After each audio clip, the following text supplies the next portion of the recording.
زندگی کیا ہے عناصر میں ظہور ترتیب، موت کیا ہے انہی اجزاء کا پریشان ہونا، بقا اور فنا، انہی دو الفاظ پر انسان کی تہذیبی زندگی کی عمارت کھڑی ہے۔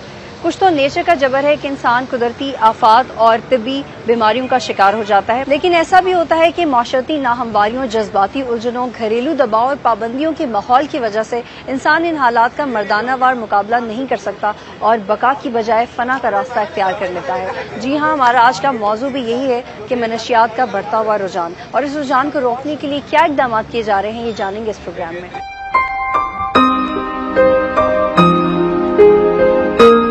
منشیات کا افریط دنیا بھر میں ہر صنف اور طبقے کے لوگوں کو بڑی تیزی سے نگل رہا ہے۔ دستیاب حقائق اس کی تصدیق کرتے ہیں کہ ہر گزرتے دن کے ساتھ نشہ کرنے والے بچوں اور نوجوانوں کی تعداد میں اضافہ ہوتا جا رہا ہے۔ یہ صورتحال پاکستان میں بھی ہے۔ ماہرین کا کہنا ہے کہ ہر سال دنیا میں لاکھوں نئے لوگ منشیات کا استعمال شروع کرتے ہیں۔ ان میں 16 سے 26 سال کی عمر کے افراد کا تناسب زیادہ ہے۔ اچھے خاصے تندرست تو دکھ رہے ہیں آپ، پھر یہ کیوں کر رہے ہیں؟ عادت پڑ گئی تو عادت چھڑوا بھی تو سکتے ہیں آپ۔ یہ گھر والی کی سب شاید کس کی وجہ سے؟ گھر کی ٹینشن۔ گھر کی کیا ٹینشن ہے؟ بیوی بچوں کی۔ کیا بیوی زندہ ہے آپ کی؟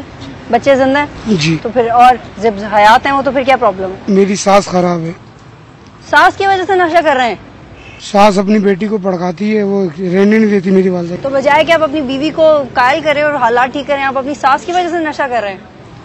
لازمی بات ہے، ان کی وجہ سے تو ٹینشن میں لگا پڑا۔ کب سے کر رہے ہیں نشہ؟ 8-10 سال ہو گئے۔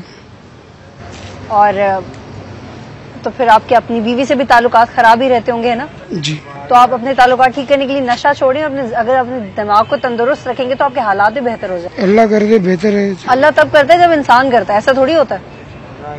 جب آپ خود ہی اپنے لیے کوشش نہیں کرے، آپ تو بس پڑے رہتے ہیں نشہ کر کے۔ اگر آپ نشہ چھوڑیں گے اور نارمل ہو جائیں گے تو آپ کی زندگی نارمل ہوگی، ایسا تھوڑی ہوگا۔ جی۔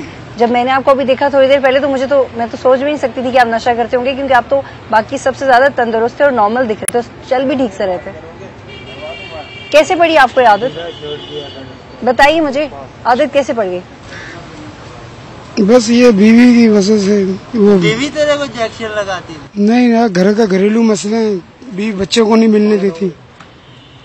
ساس میری جو ایسے ہی بھڑکاتی ہے اپنی بیٹی کو۔ تو ساس نے آپ کو تو نہیں بھڑکایا نا کہ آپ نشہ کرنا شروع کر دیں؟ 6 بیٹی ہیں، 1 سالہ ہے میرا، وہ اپنے پاس رکھتی ہے، اس کو بھیک منگواتی ہے۔ آپ کے بچوں کو بھیک منگواتی ہیں؟ جی۔ کون؟ میری بیوی، آپ کی بیوی؟ وائف میری جو وہ بھیک مانگتی ہے ٹاور میں۔ ٹاور نہیں ہے۔ تو ایسے کیا حالات ہو گئے تھے انہوں نے؟ میں نے ان کو 100 میں خود کمانے والا ہوں، اس کے باوجود بھی کچھ ایسے چکر ہوئے میرے پہ، انہوں نے مجھے پنجاب لے کے گئے، کچھ طویل دھاگا کیا انہوں نے میرے پہ، تب سے یہ عادت پڑ گئی نشے کی۔ تو آپ کو لگتا ہے کہ آپ کی ساس اور آپ کے سالے اور آپ کی بیوی نے تعویذ دھاگا کیا جس کی وجہ سے آپ کو نشے کی عادت پڑ گئی ہے؟ جی۔ تو اب تو آپ کو اللہ نے اتنا شعور دے دیا ہے کہ آپ کو یہ بات سمجھ میں آ گئی ہے کہ تعویذ دھاگے کی وجہ سے یہ نشہ ہے، تو آپ چھوڑ دیں۔ اللہ پہ یقین ہونا چاہیے، تعویذ دھاگے کا کوئی چکر نہیں ہے۔ آپ ہی نے یہ انجیکشن لگا رہے ہیں اور آپ ہی نے یہ بتا رہے ہیں کہ اللہ پہ یقین ہونا چاہیے، تو یہ نصیحتیں آپ انہیں عام طور پہ نہیں کر سکتے؟ ہم بھائی کرتے ہیں نصیحتیں، یہ خود ہی نہیں کرتے۔ آپ خود بھی نشہ کرتے ہیں؟ جی، رائٹ میں۔ آپ کب سے نشہ کریں؟ سن 2000 سے۔ آپ کیوں کریں نشہ؟ بس اپنا بھی گھریلو مسئلہ۔ ناظرین، یہاں پہ ایسے بہت سارے لوگ ہیں جو کہ اپنے گھروں سے فرسٹریٹ ہوئے ہیں، اور کوئی اپنی ساس کی وجہ سے پریشان ہے، تو کوئی اپنی بھیک مانگتی ہوئی بیوی سے پریشان ہے، کوئی بچوں سے پریشان ہے، تو کوئی کبھی سیکشل ریلیشنز میں رہا اور اس کو یہ عادت پڑ گئی۔ ان چیزوں کو مد نظر رکھنا بہت زیادہ ضروری ہے کہ کوئی بھی شخص پیدائشی برا نہیں ہوتا، وہ ماں کے پیٹ سے نشے والی چیزوں کی طرف اٹریکٹ نہیں ہوا ہوتا۔ کچھ ایسے حالات ہوتے ہیں جس کی وجہ سے وہ سب کرنے پہ مجبور ہو جاتا ہے، لیکن ان ساری سچویشن میں، ساری باتوں میں سب سے زیادہ امپورٹنٹ بات یہ ہے کہ آپ اللہ تعالیٰ سے کتنا زیادہ ایکسپیکٹ کر رہے ہیں۔ لوگ جو نشے میں انوالو ہو جاتے ہیں ان کی اللہ تعالیٰ سے ایکسپیکٹیشن 0 ہو جاتی ہے، اور ان کی ایکسپیکٹیشن بڑھانے میں ہم لوگ اور آپ لوگ بہت زیادہ کردار ادا کر سکتے ہیں۔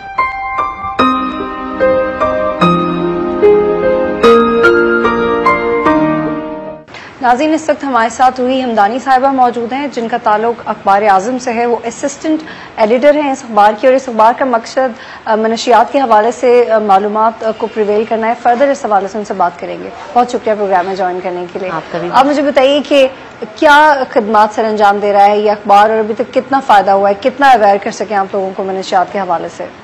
देखिए, हमारे अखबार का भी वही मकसद है जो हमारे इदारे का मकसद है, कि हमारे माशरे के अंदर जो एक तहकीर आमेज रवैया है एडिक्ट पीपल के साथ, नशे के आदी मरीजों के साथ, कि वो एक हिकारत की तरफ चला जाता है, या फिर ये कि HIV के जो पेशेंट हैं तो उसके हवाले से भी लोगों को बिल्कुल मालूमात नहीं है। लोग समझते हैं कि HIV का मर्ज एक ऐसा है कि अगर हम एक HIV के पेशेंट के साथ बैठ जाएंगे या बात कर लेंगे या उसके साथ खा पी लेंगे तो वो मर्ज हमें लग जाएगा।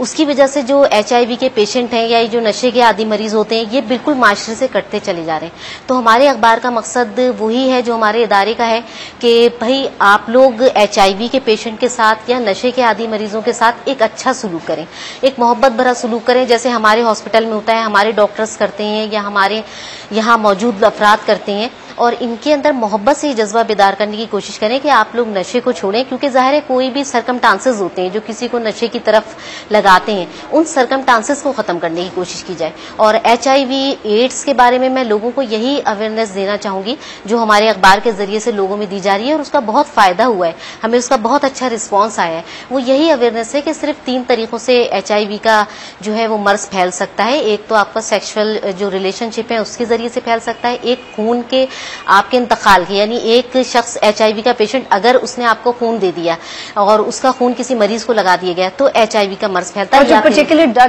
HIV पॉजिटिव के हवाले से तो काम ही कर ही रहा है ज्यादा, लेकिन ड्रग एडिक्ट्स उनको इस बीमारी से निकालने के लिए क्या करें? देखिए, उनके साथ प्रॉब्लम ये है कि वो ज्यादा से ज्यादा जो ड्रग एडिक्ट्स हैं वो आमतौर पे, क्योंकि जो वो सुई अपने आप को इंजेक्टिंग ड्रग यूजर्स जिन्हें हम कहते हैं, जो इंजेक्शन के जरिए से ड्रग्स लेते हैं, तो उनमें ये ज्यादा है। क्योंकि वो जाहिर है अगर एक HIV का पेशेंट है और वो इंजेक्शन के जरिए से उसने कोई ड्रग्स ली और उसके बाद वही आप देखती होंगी, आपके भी तजर्बे में होगा कि ये लोग वही इंजेक्शन बार बार एक ही सुई बार बार सिरिंज के जरिए से यूज कर लेते हैं, और वो सिरिंज जो है वो जिसमें जाती है उसके जरिए से HIV का भी मर्ज फैलता है। तो हम अपने अखबार के जरिए से, अपने इदारे के जरिए से इन लोगों में यही अवेयरनेस देना चाह रहे हैं कि आप लोग ये जो सिरिंज का बार बार इस्तेमाल है और इसको आप समझते हैं कि ये बिल्कुल इससे कोई नुकसान नहीं है, तो इससे सबसे बड़ा नुकसान यही है कि आप HIV को फैलाने का बायस बन रहे हैं और आप खुद भी HIV के पेशेंट हो सकते हैं। तो उससे बहुत फायदा हुआ है, लोगों के अंदर अवेयरनेस हुए, और उससे ये कि क्योंकि मुंह के जरिए से जो नशे ले लिए जाए उसमें तो फिर भी इसके फैलने के इतने इम्कानात नहीं होते, लेकिन इंजेक्शन के जरिए से जो ड्रग्स ली जाती हैं उसमें इनके फैलने के इम्कानात हो सकते हैं। और ये भी मैं बता दूं कि यहाँ पर आमतौर पे ड्रग यूजर्स के बारे में ये समझा जाता है कि ये कोई बहुत ही अनएजुकेटेड लोग हैं या बहुत ज्यादा गरीब लोग हैं। ऐसी बात नहीं है, बहुत अच्छे एजुकेटेड लोग और बहुत अच्छी जो हमारी क्लास है उसमें भी यही होता है कि वो जो स्टूडेंट्स होते हैं या जो अच्छी क्लास के लोग होते हैं वो सिरिंज के जरिए से बार बार नशा लेते हैं और उसकी वजह से वो भी HIV के जो है मरीज बन जाते हैं। तो उनको भी हमें अवेयरनेस देनी है कि ये सिर्फ यही नहीं कि जो यहाँ पे नदी नालों के पास बैठे हुए नशा कर रहे हैं इन्हीं को ये HIV का मर्ज नहीं लग सकता, बल्कि अगर आप बहुत अच्छी आपकी क्लास है, आप एजुकेटेड है, लेकिन अगर आप किसी का सिरिंज यूज कर रहे हैं तो उसके जरिए से आपको भी HIV लग सकती है। अभी तक मेरी ऑब्जर्वेशन में वाहिद ऐसा न्यूज़पेपर है जो इस हवाले से काम कर रहा है।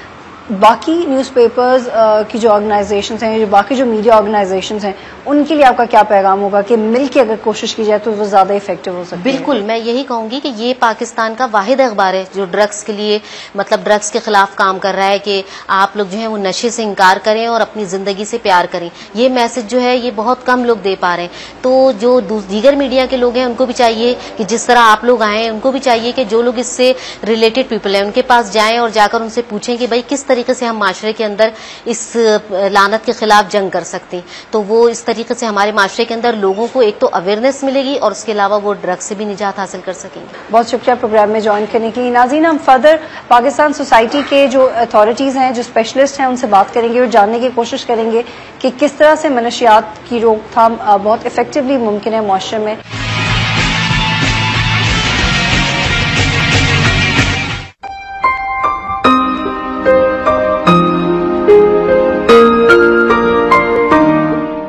माशरे में कोई भी फर्द तन्हा नहीं होता। इसका ताल्लुक माशरे के दूसरे अफराद के साथ किसी न किसी सूरत में जरूर होता है। राह हयात पर चलने के लिए उसे किसी न किसी सहारे की जरूरत पेश आती है। इन रिश्ते नातों को तोड़कर अगर कोई शख्स मुंह मोड़ ले और नशे की लत को पूरा करने के लिए अपना सब कुछ फरोख्त कर दे तो क्या माशरे में मसाइल पैदा नहीं होंगे? यकीनन पैदा होंगे।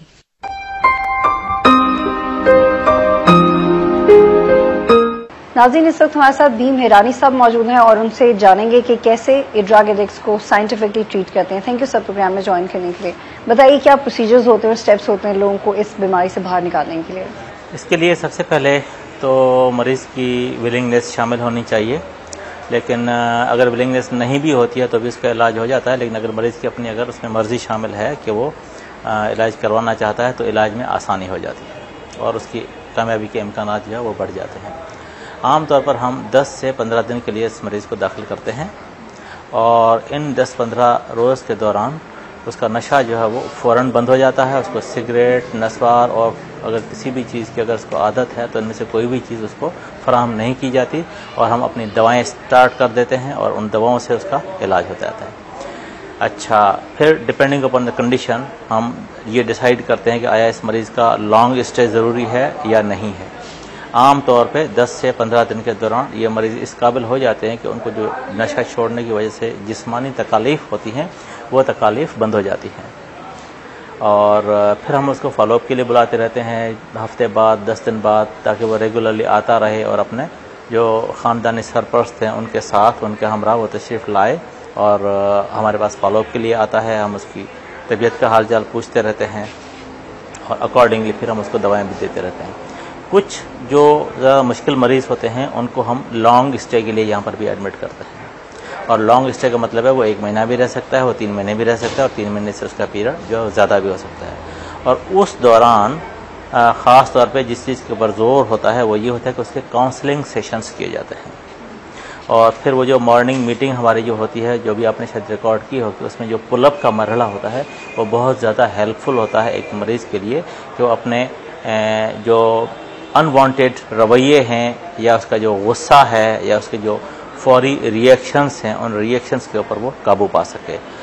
तो वो मॉर्निंग मीटिंग्स बाकायदगी से डेली की बुनियाद पर अटेंड करता है और उसके काउंसलिंग सेशंस होते हैं और इस दौरान उसकी जो तलब है वो धीरे धीरे उसकी जो जिसको कहा जाए कि मेंटल डिपेंडेंस होती है या जो जहनी उसकी जो डिपेंडेंस होती है वो भी धीरे धीरे ख़त्म होती जाती है और फिर हम इस पोजीशन। अच्छा, सबसे बड़ी डिफिकल्टी क्या आती है किसी को मेंटली और फिजिकली बेहतर करने में? ओके, सबसे पहले फिजिकल जो डिफिकल्टीज आती हैं उसके ऊपर आते हैं। तो फिजिकल डिपेंडेंस में ये होता है कि मरीज़ जैसे ही नशा छोड़ता है तो उसको अगले 6-7 घंटे या 8 घंटे के बाद उसको जो है वो शदीद नौइयत की जिस्मानी तकलीफ शुरू हो जाती है, जिसमें उसकी आंखों से पानी आना शुरू हो जाता है, मुंह से पानी बहना शुरू हो जाता है, जिस्म में और कमर में शदीद दर्द लाहक हो जाता है, उसको दस्त लग जाते हैं, उल्टी शुरू हो जाती है और कुछ मरीज़ जो हैं वो बेरब्त बातें करना शुरू कर देते हैं। लेकिन ये तकलीफ़ इतनी शदीद होती है कि नशे की गैर मौजूदगी में मरीज़ तड़पने लगता है। तो इलाज के दौरान हमें उस तड़प को और ये जो जिस्मानी तकलीफ जो दीगर हैं इनको रोकना होता है और वो दवाओं के ज़रिए रोकते हैं। फिर एक और जो तकलीफ़ आती है आमतौर पर वो ये होती है कि मरीज़ 2-3 दिन बाद कहता है कि जी मैं तो ठीक हो गया, मुझे तो जाने दें, क्योंकि उसका जो पहले जो 3 दिन का पीरियड होता है वो क्रिटिकल पीरियड होता है। उससे जब वो बाहर हो जाता है तो अच्छा खासा कंफर्टेबल हो जाता है और ये आमतौर पे हमें एक डिफ़िकल्टी आती है। वो मरीज़ कहता है जी अब मुझे घर भेज दें, जबकि हमें पता है कि अगर उस पीरियड के दौरान अगर उसको घर भेज दिया गया तो अगले दिन नशा शुरू कर देगा या सुबह अगर हम भेजेंगे तो शाम को जाके वो नशे वाली जगह पर पहुंच जाएगा। उसके लिए उसको कन्विंस करना पड़ता है, समझाना पड़ता है कि अभी आपका इलाज मुकम्मल नहीं हुआ है, गो कि आप दवाओं की मदद से और यहाँ पर इस माहौल में रह रहे हैं और इसकी वजह से आप अच्छा महसूस कर रहे हैं, लेकिन ये जो अच्छी फीलिंग है ये ज़रूरी नहीं है कि बाहर जाके भी बरकरार रहे। फिर एक और जो मुश्किल आती है वो ये आती है कि आम तौर पर जो नशे के आदी अफराद होते हैं वो सिगरेट के आदी भी होते हैं, पान गुटखा भी खाते हैं और नस्वार के आदी भी होते हैं। तो उनकी ये डिमांड शुरू हो जाती है कि जी ठीक है ये तो इलाज आप कर रहे हैं, नशा तो मैं छोड़ दूंगा लेकिन सिगरेट तो नहीं छोड़नी है मुझे, तो मुझे सिगरेट तो दें, या फिर ये कि मुझे नस्वार तो दें। अगर वो पान गुटखे का आदी है तो उसकी भी डिमांड करता है। लेकिन इलाज के दौरान चूंकि इन चीज़ों की सख्ती से ममानियत होती है तो वो हम उनको नहीं देते और उसके लिए फिर उनकी काउंसलिंग होती है کہ نشہ بیسیکلی جو ہے وہ آپ کے رویوں کا معاملہ ہے اور رویہ ہی ہے جو آپ کو نشے کی طرف لے جاتا ہے. کوئی شخص میڈیکیشن نہ لے اور وہ صرف اپنی ول پاور سے چھوڑ دے بہت سیویئر سٹیج پہ جا کے. جی یہ پاسبل ہے, بالکل پاسبل ہے. بہت سارے جو نشے کے عادی افراد ہوتے ہیں وہ جرائم بھی کرتے ہیں اور پکڑے جاتے ہیں, جیل چلے جاتے ہیں. جیل میں جا کے وہ بند ہو جاتا ہے, وہاں اس کو نشہ تو نہیں ملتا. 3 دن اس کو تکلیف ہوتی ہے, 3 دن کے بعد وہ بالکل ڈرگ فری ہو جاتا ہے. اس کے بعد گیم آف یور مائنڈ. ہاں of course you can't say کہ آپ کی جو اب محتاج ہو گئے ہیں نشے کے, ایسا تو کوئی سچویشن ایسا کچھ بھی نہیں, ایسا کچھ بھی نہیں ہے. اس کی جو اپنی ول پاور ہے that is the senior most thing. اور ایک میتھڈ ہوتا ہے ڈیٹاکسیفیکیشن کا جو کہ ہم امپلوائے نہیں کرتے لیکن کچھ جگہوں پر استعمال ہوتا ہے, جس کو کولڈ ٹرکی میتھڈ کہتے ہیں. اور کولڈ ٹرکی میتھڈ کا مطلب ہی یہ ہے کہ اس میں کوئی دوائی نہیں دی جاتی, بس مریض کو جا کے کہیں پر آپ نے بٹھا دیا یا بند کر دیا, اس کے اوپر نظر رکھی, کھانا پینا اس کا جاری رہتا ہے, نہانا دھونا جاری رہتا ہے, لیکن آپ اس کو کوئی دوائی نہیں دیتے اور کوئی نشہ نہیں. اور یہ method depending upon the condition of the patient apply کیا جاتا ہے. جی آف کورس, لیکن وہ ہم اپلائی نہیں کرتے. ہم اس لیے نہیں اپلائی کرتے کہ اس دوران جو مریض کو جو تکلیف ہوتی ہے اس کو روکا جا سکتا ہے. تو خواہ کسی کو دست لگے رہے اور صبح سے شام تک وہ 50 مرتبہ وہ باتھ روم چلا جائے اور نڈھال ہو جائے, اس کی کیا ضرورت ہے؟ ہم اس کے لیے دوا دے دیتے ہیں. ہم سمجھتے ہیں کہ اس تکلیف کا برداشت کرنا مریض کے لیے بالکل بھی ضروری نہیں ہے. اور ڈاکٹر کا ایٹیٹیوڈ کتنا میٹر کرتا ہے؟ کہ بہت زیادہ, کیونکہ ڈاکٹر کو یہاں پر نہ صرف ڈاکٹر ہونا پڑتا ہے, اس کو کاؤنسلر بھی ہونا پڑتا ہے, اس کو فرینڈ بھی ہونا پڑتا ہے, اس کو یہاں اس کا فیملی ممبر بھی ہونا پڑتا ہے, اور ڈاکٹر کو جو اس کا سرپرست بھی ہونا پڑتا ہے. اس کو یہ سارے رولز ایک ساتھ نبھانے پڑتے ہیں, تب جا کے کہیں مریض کا علاج ہوتا ہے. اگر ڈاکٹر صرف ڈاکٹر بنے اور کہے کہ میرا کام صرف یہ ہے کہ میں دوائی لکھتی ہے اور اب اس مریض کا علاج ہوتا رہے گا, تو وہ علاج کا جو میرا خیال ہے کہ 10% بھی نہیں ہے. اچھا, پاکستان میں جو ٹریٹمنٹ ہے does it match with the international treatment? International جو ٹریٹمنٹ میتھڈس ہیں اس میں کچھ فرق ضرور ہیں. وہ یہ ہے کہ اگر ہم ویسٹ کی بات کریں تو ویسٹ میں ہاسپٹلس کا جو جنرل اسٹینڈرڈ وہ ہم سے بہت اچھا ہے. ہمارے پاس وہ اسٹینڈرڈ نہیں ہے. در و دیوار آپ کو اتنے اچھے نہیں ملیں گے, آپ کو جو اکوپمنٹ ہے وہ اس کوالٹی کے شاید نہیں ملیں گے. لیکن جہاں تک میڈیکیشن کا تعلق ہے, وہ جو میڈیکیشن باہر اویلیبل ہے وہ ہمیں بھی یہاں پر اب بھی اویلیبل ہے. ایک چیز ہوتی ہے جس کو ہم اورل سبسٹیٹیوشن تھراپی یا OST کہتے ہیں, وہ کسی وجہ سے پاکستان میں یہاں پر اویلیبل نہیں ہے ہمیں ٹریٹمنٹ کے لیے. وہ دیگر ممالک میں ملتی ہے, اس سے ٹریٹمنٹ میں تھوڑی سی آسانی ہو جاتی ہے. وہ چیز ہمیں یہاں پر مہیا نہیں ہے. اس کے علاوہ باقی جو اسٹاف کا جو رویہ ہے, ان کے ساتھ جو ایٹیٹیوڈ ہے, اٹ میٹرس اے لاٹ. وہ ہماری سوسائٹی میں جو رویے آپ دیکھتے ہیں وہی رویے یہاں پر جو پیشنٹس کو بھی اویلیبل ہیں.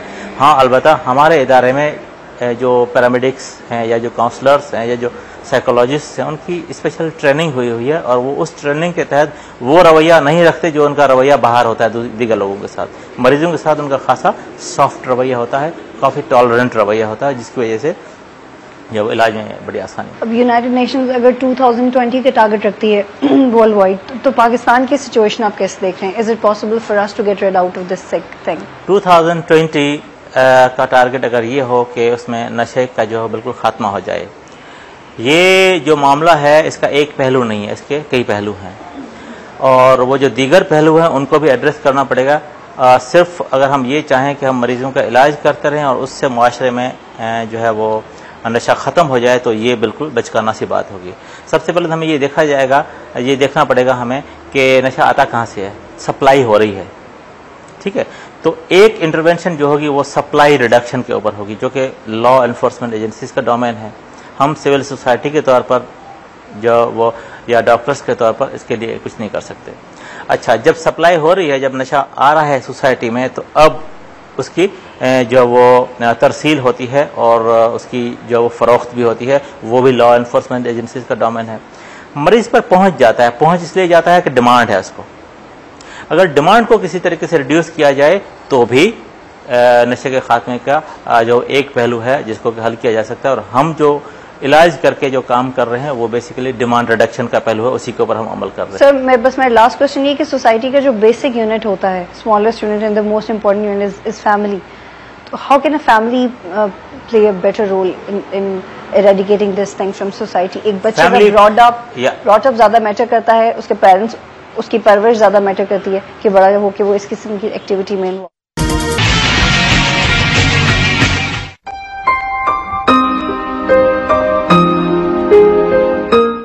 ये एक तयशुदा हकीकत है कि मनशियात के आदी अफराद माशरे और मुमलिकत पर बोझ होते हैं। उन अफराद का ताल्लुक माशरे से या तो तकरीबन टूट चुका होता है या टूट फूट के अमल से गुजर रहा होता है। जरूरत इस अमल की है कि इन मरीजों को बीमारियों से बचाया जाए।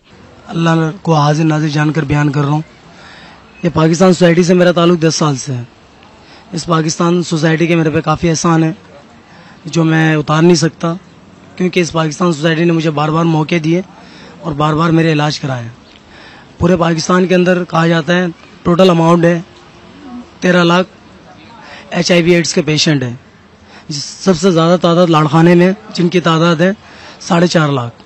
ये बात बिल्कुल दुरुस्त है और ये बात बिल्कुल राइट पेंशन में है, क्योंकि लाड़खाने में मेरी जॉब रही है। हमारा इदारा आप नशा करते हैं? जी सर। आप क्यों नशा करते हैं? मेरा नशा करने की वजह सिर्फ ये है कि मैं FSW में था। FSW से मेरा कांटेक्ट था। FSW के अंदर मैं जॉब करता था। जिस तरह जोर कम्प्लेक्स आपने रायबेट सिटी देखी होगी, उधर मेरा ताल्लुक है। वहाँ पर मैं जो हमारी एंट्री थी उनके साथ मेरा लिंक था। तो वहाँ पर जो 2 क्लाइंट आते थे मेरे पास, वो ड्रग्स यूज़ करते थे। तो बार बार जब भी मैं जाता था वो मुझे 1000 के पैसे दे देते और देने के बाद बोलते थे फलाना जगह पे जाओ, हम लोग फ़ोन कर देंगे तुम्हें चीज़ मिल जाएगी। तो 1 दफ़ा गया, 2 दफ़ा गया, तीसरी दफ़ा गया, तो मैंने बोला प्रॉब्लम क्या है, ये चीज़ क्या है जो चीज़ के बाद ये जब भी इधर आते हैं हमारे सोशल पे, तो ये चीज़ मंगवाते, ये केमिकल मंगवाते हैं, इसको चेक करना चाहिए। सुना तो था कि हेरोइन ऐसी है और हेरोइन जैसी है, मुझे शक भी हुआ। लेकिन आप क्यों अट्रैक्ट हुए, क्यों करना क्यों शुरू कर दी? आपका क्यों जी चाहा करने? मेरा जी चाहे कि ये इसमें क्या खूबी है जो ये बाकायदा इसको मंगवाते हैं, मंगवाने के बाद ये करते हैं। हालांकि मुझे ये नहीं पता था कि इसकी जो पीछे की बैकग्राउंड मुझे नहीं पता था कि इसका ये फायदे के लिए यूज़ किया जाता है।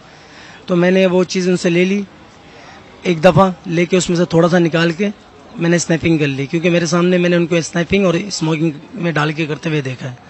मैंने स्नैपिंग की तो मुझे बड़ा मज़ा आया, बड़ा सरूर आया, और उस दिन रात को बाकायदा उस चीज़ से मुझे अंदाज़ा हो गया कि ये इसलिए ये यूज़ करते हैं, और उसी तरह मैं इस चीज़ के अंदर घुसता चला गया। तो अब आप भी करते हैं? यस, अब भी मैं ड्रग यूज़ और अब छोड़ना चाहते हैं? बिल्कुल छोड़ना भी चाहता हूँ, क्योंकि मैं मैरिज के लिए, मेरी शादी शुदा हूँ उस टाइम, मेरे 4 बच्चे हैं। क्योंकि मैंने पाकिस्तान सोसाइटी में रह के ड्रग छोड़ने के बाद, उसके बाद मैंने शादी कर ली थी वहाँ से, इदारे से निकलने के बाद। लेकिन आप फिर नशे में तो फिर आ गए ना? नशे में फिर आ गया जी, बिल्कुल वही मैं कह रहा हूँ कि पाकिस्तान सोसाइटी ने मुझे चांस पे चांस दिए। यहाँ के हमें बच्चों तो क्यों नहीं छोड़ पाते आप? सबसे बड़ा वजूहत, ऐसे क्या होता है नशे में? वजूहत है, कहते हैं कि हमारी काउंसलिंग के अंदर एक बात है कि ईगल और डग, इस जो 2 चीज में फर्क है। डक दिन भर 24 घंटे पख पख करती रहती है, करना कराना कुछ नहीं होता, ना कुछ खाती है ना कुछ, सिर्फ कीचड़ों में गंद में मुंह मारती रहती है और पक करती है। ईगल जो दूर से अपने शिकार पे नजर रखती है और एक ही बार में अपना शिकार को उठा लेती है। हम लोग ईगल बन भी आते हैं, सिर्फ डक बन के रह जाते हैं, पक करते कि कल छोड़ देंगे, फलाने दिन छोड़ देंगे, ये दिन छोड़ देंगे, वो दिन छोड़ देंगे, वो पक चल रही है। तो डक कब तक रहेंगे आप? ये अल्लाह की मंजूर है। इरादा तो ये कि मेरे पीछे मेरे 5 लाइफ है, मेरी वाइफ है, मेरे बच्चे हैं 4, मेरा मासूम है 2। इन मासूम बच्चों के हक भी खा रहा हूँ, मेरे वाइफ को भी तकलीफ दे रहा हूँ। मैं अपने फैमिली के लिए एक नासुर बन के रह गया हूँ। हाँ, मानता हूँ कि उनके घर के खराजात वगैरह सब कुछ बहस चल रहा है, लेकिन मेरे वजह से जो उनको एक दब्बा लगा हुआ है, और मेरी लड़कियों को जो शादी के दौरान या आगे जो मेरा लाइफ आएगा उसके अंदर मेरी बच्ची को कितनी परेशानी उठानी पड़ेगी, सब माहौल, सब एजुकेशन और सब हालात के बारे में मुझे पता है। उसके बावजूद ये नशा ऐसा एक जाल है कि समझ से बाहर है। जितने भी हम जाल को उखाड़ना चाहते हैं, जाल और बढ़ता जाता है। जैसे एक मकड़ी जाल में फंस जाता है तो वो जितना कोशिश करता है, एक को तोड़ता है दूसरे में फंसता है, दूसरे को छोड़ता है तीसरे में फंसता है, उसी तरह मैं फंसता चला गया। इस दफ़ा मैं 7 साल ड्रग रिकवरी में चला, बाकायदा यहाँ से मेरी जॉब पाकिस्तान सोसाइटी में रही। उसके बाद मुझे हैदराबाद तबादला किया, हैदराबाद में जॉब किया, हमारे उनके सलीम आदम साहब के हैदराबाद में फ्री कास्ट इदारा था, वहाँ पर भी जॉब किया। उसके बाद लाड़खाना, वहाँ पर उन्होंने बाकायदा पूरे सेंटर बनाया था, डिटॉक्स भी देते थे, DIC भी थी, वहाँ पर भी मैंने जॉब की है। उसके बाद उन्होंने 7 की भी तैयारी की थी, 7 के अंदर उन्होंने बोर्ड वगैरह सब कुछ जगह वगैरह सब माउंट कर लिया था, स्टार्टिंग करने वाले थे। लेकिन हमारे पीछे से जो गवर्नमेंट है, हमारे गवर्नमेंट तो वैसे लाखों रुपए दूसरी चीज़ों में लगा देते हैं, लेकिन ये जो पाकिस्तान के अंदर یہ ڈرگ یوزر ہیں. ان ڈرگ یوزر کی وجہ سے کتنا پرابلم کھڑا ہو رہا ہے یہ نہیں پتا. ایک گھر کے اندر اگر ایک افراد ڈرگ یوزر بنتا ہے تو اس پورے گھر کا یا پورے خاندان کی فیملی کی لائف دھرم برم ہو جاتی ہے. مسائل کے طور پر مجھے دیکھ لیں, میں ڈرگ یوزر ہوں, میرے پیچھے 5 افراد ہیں, میری وائف, میرے 4 بچے. میں نشہ کرنے کے دوران مارا جاتا ہوں یا مر جاتا ہوں, میری وائف کیا کرے گی؟ یا بھیک مانگے گی, یا برتن دھوئے گی, یا اگر اس سے پورا نہیں کر سکی 4 بچوں کی تو ظاہر ہے غلط فیلڈ FSW بھی چلی جائے گی. جو مجھے میری نظریہ مجھے جو کہتا ہے رائٹ بات ہے, جو بالکل میں بلا جھجک کہہ سکتا ہوں. تو یہ پرابلم میرے ساتھ 100 بحث اور بے بنیاد ہے, لیکن کہنا نہیں چاہیے. لیکن ہم ڈرگز میں پھنس چکے ہیں اس حد تک کہ نکلنے کی کوشش کرتے ہیں, نکل بھی جاتے ہیں, اس کے بعد باقاعدہ 5 سال 6 سال 10 سال 8 سال 9 سال نہیں پیتے ہیں. اس کے بعد اچانک ہمیں کون سی ایسی ایک حس ہوتی ہے, دوستوں کی شیئرنگ ہوتی ہے یا پرانے ماحول کا شیئرنگ ہوتا ہے, اس کی وجہ سے اثر آ جاتا ہے, یا زیادہ آمدنی کی اس کی وجہ سے انسان صرف 3 وجہ سے نشہ کرتا ہے. یہ میری گارنٹی ہے, اور میری کاؤنسلنگ اور میرے لیکچر کے دوران, کیونکہ میں ڈرگ یوزر کو اور بچے چائلڈ کیئر کے اندر انچارج 3 دفعہ رہ چکا ہوں, سینٹر مینیجر بھی باقاعدہ میں نے لاڑخان میں چلایا. اس کے اندر میں نے ایک چیز دیکھی ہے کہ نشہ ایسی چیز ہے کہ 10 سال چھوڑنے کے باوجود ایک دن ایسا آتا, دوست یار شیئر چلو آج کر لیتے, کل نہیں کریں گے, کر لیا, 2 دن بعد دوبارہ وہی جس ٹائم کیا تھا اسی ٹائم وہ طلب ہوتی ہے, کھڑک مچتی ہے, چلو یار ایک دن کیا 2 دن کریں گے تو کیا ہوگا, وہ بھی کر لیا. پھر وہ 2 دن بعد تیسرا دن آتا ہے کہ یار آج کر لیتے ہیں, پھر نشہ نہیں کریں گے, لیکن اس دن بھی کر لیتے ہیں.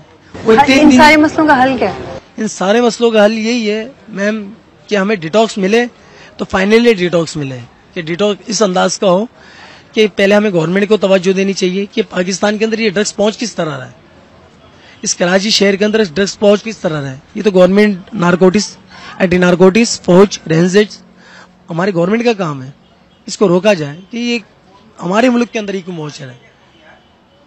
سب سے زیادہ ہمارے پاکستانی کیوں یوز کر رہے ہیں؟ اس کی تو پوسٹ ہوتی ہے افغانستان میں یا سرحد میں, اس کی پوسٹ وہاں پر ہوتی ہے, کارخانے وہاں پر تیار ہوتا ہے کیمیکل. کراچی تک کیسے پہنچ جاتا ہے, اندرونی سندھ تک کیسے پہنچ جاتا ہے, اور پورے ورلڈ میں کیسے پہنچ جاتا ہے. یہ سر بہت ہائی فائی بات ہے جن کے اندر اگر ہاتھ ڈالنے جائیں تو شاید ہم ردی برابر بھی نہیں ہے. 2 منٹ نہیں لگے ہمیں یہاں سے نکلے اور دنیا اور مافیا سے بے خبر ہو جائیں. لیکن جب تک ہماری گورنمنٹ ہمیں پاورفل آگے اگر لوڈنگ نہیں کریں گی اور اگر کنٹرول نہیں کریں گی تو بیک گراؤنڈ پیچھے کچھ نہیں ہو سکتا. ٹھیک ہے, تھینک یو سو مچ. اور میرا لاسٹ میسج یہ ہے سارے بھائیوں سے اور پاکستان کے اندر جتنے بھی عوام ہیں, سب سے میری گزارش ہے کہ سر حضرت, بزرگ, ماں, بہن جو بھی ہے رشتے میں ہمارے, کیونکہ میں شکل نہیں دیکھ رہا ہوں اس وقت آپ لوگوں کی, لیکن آپ میری شکل لازمی دیکھو گے. میں آپ کو یہ میسج دے دوں, آپ کے گھر کے اندر کوئی بھی نشہ کر رہا ہو اس کو سختی سے کبھی آپ نشہ نہیں چھڑوا سکتے. آپ اس پہ سختی نہ کریں, اس کو لائیں نارمل طریقے سے, پیار محبت سے, اس کو احساس دلائے ذمہ داری کی. اگر وہ شادی شدہ ہے, میں نے آپ کا بہت بڑا میسج لے لیا, تھینک یو سو مچ.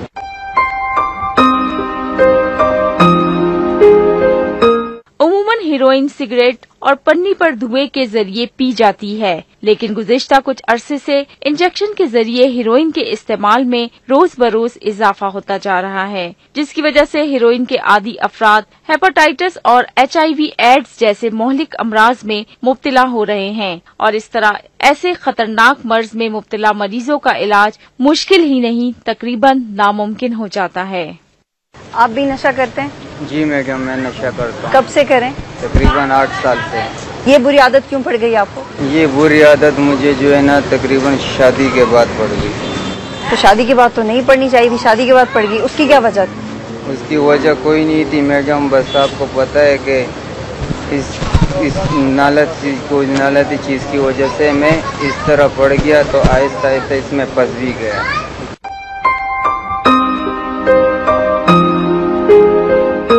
نشے کے عادی افراد کی دوران علاج نفسیاتی تحلیل بھی ایک خاصا دشوار گزار مرحلہ ہے, اور علاج کے بعد معاشرے میں اسے دوبارہ ایکوموڈیٹ کرنے کے سلسلے میں ہمارے معاشرے کی تنگ نظری کا پہلو بھی اپنی جگہ ایک پریشان کن مسئلہ ہے. नाज़रीन, इस वक्त हैदर रिजवी प्रोफेसर साहब हमारे साथ मौजूद हैं। उनसे साइकोलॉजिकल इफेक्ट के बारे में बात करेंगे जो ड्रग एडिक्ट्स को होते हैं। बहुत शुक्रिया सर प्रोग्राम में ज्वाइन करने के लिए। सर, साइकोलॉजिकली ऐसी कौन सी रीजंस होती है कि कोई शख्स ड्रग्स लेने पर मजबूर हो जाता है? दो वजूहत हैं बड़ी बड़ी। एक तो घर का माहौल है और दूसरे दोस्तों की क़ुर्बत है। घर के माहौल में अगर अज़दवाजी नाहमवारी वालिदैन के दरमियान है, सख्तगीर वालिदैन हैं, या वालिद या वालदा में से कोई ड्रग एडिक्ट है, या मतलब हर वक्त तशद्दुद, मारपीट और उसका माहौल है, तो ये ज़ाहिर करता है कि उस बच्चे को कि वो कहीं भी किसी और एक्टिविटी में अपनी आसूदगी हासिल करने के लिए वो जा सकता है। और ये तो आपने फैमिली सिस्टम के बारे में बताया, लेकिन जब हम किसी मैरिड कपल की बात करें तो उसमें जो फैमिली में डिसऑर्गेनाइजेशन देखने में आती है इस किस्म की एक्टिविटीज़ की वजह से, उसको कैसे देखेंगे? अगर शादीशुदा मर्द या औरत अगर मेडिसिन ले रहे हैं या कोई ड्रग ले रहे हैं तो जो सेल्फ प्रिस्क्राइब्ड है, यानी कुछ ऐसी दवाएं भी हैं जो डॉक्टर के प्रिस्क्रिप्शन से मिलती हैं और वो नहीं खानी चाहिए, लेकिन वो शख्स खाता है, तो उसके लिए जो है वो जाहिर है कि वो जज्बाती नासूदगी एक वजह बनती है, यानी वो इमोशनल इनसिक्योरिटी, जज्बाती तौर पर अदम तवाज़ुन, और वो घर में मफकूद है जिसकी वजह से वो बाहर की दुनिया की तरफ जाता है। तो इसका मतलब है कि पाकिस्तान में सोशल सिस्टम को रिवाइव करने की ज़रूरत है या उसको थोड़ा सा बेहतर बनाने की ज़रूरत? सोशल सिस्टम तो हमारा टूट रहा है। पहले जो एक जॉइंट फैमिली सिस्टम था जिससे एक सोशल सपोर्ट मिलती थी, वो अब टूट रहा है, और जिसकी वजह से ये प्रॉब्लम्स हमारे सामने आ रहे हैं कि लोग जो हैं वो एक मसनूई खुशी हासिल करने के लिए अद्वियात का सहारा ले रहे हैं। साइकियाट्रिस्ट क्या जनरली क्या एडवाइस करते हैं ड्रग एडिक्ट्स को? ड्रग एडिक्ट्स तो एक तो ये कि जो वालिदैन हैं, एक तो घर उनको एडवाइस करते हैं कि वो मतलब बच्चों के साथ ऐसा रवैया रखें कि बच्चे जो हैं वो गैर महफूज तस्वुर ना करें, और दूसरी बात यह है कि दोस्तों की सिलेक्शन में बहुत मोहतात रहें। दोस्त अच्छा वो नहीं होता कि जो कि आपकी हर बात को माने और ये कहे कि ये खा लो और ये पी लो। उसके जो सिलेक्शन में और उसके समझने में भी कोशिश करनी चाहिए कि आदमी ये देखे कि किस तरीके से वो दोस्त पेश आ रहा है, और अच्छे और बुरे की तमीज़ होनी चाहिए। हर चीज़ जो एक मसनूई और वक्ती खुशी दे रही है वो खुशी नहीं है। खुशी ये है कि वो दूसरों के काम आना, दूसरों की मदद करना, वो एक असली और सच्ची खुशी है। ठीक है, बहुत शुक्रिया प्रोफेसर साहब।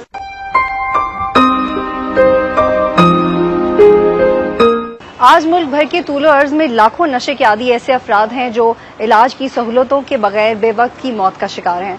इस वक्त इस अमर की जरूरत है कि नौजवान नस्ल को इस लानत से बचाया जाए। एनजीओज, असातिज़ा, मजहबी रहनुमा और वालिदैन की मुश्तरका जिम्मेदारी बनती है कि मनशियात की अफरीद के खिलाफ एक जहाद शुरू किया जाए। प्रोग्राम देखने का बहुत शुक्रिया। खुदा हाफ़िज़।